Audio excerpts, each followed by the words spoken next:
Hey guys, in this video, I'm going to show you how to fix Apple TV app not working on iPad. So first of all, you need to make sure you're running the latest version of the app. Open up App Store on your device, and then tap on this search icon in the bottom right corner. Then search for the Apple TV app, and if you see this update button right next to the app name, simply tap on it to make sure you're running the latest version of the app. But if you still encounter this issue, then you need to clear App Cache. Go to your device settings and then scroll all the way down to General and tap on it. Then tap on iPad storage. From here, search for the Apple TV app and then tap on it. Once you're on this screen, you need to tap on Offload app. Tap again to confirm.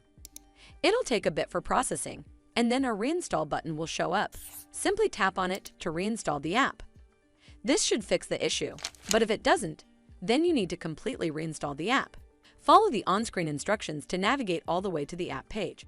Once you're on this screen, tap on Delete App to uninstall the app from your device. Once uninstalled, you need to open up App Store and then search for the Apple TV app right over here in the search bar, and then click on this Get button to install it back on your device.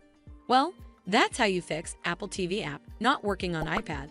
I hope you found this video helpful, and if you did, make sure you give it a thumbs up to see more videos like this, and don't forget to hit that subscribe button. We'll see you in the next one.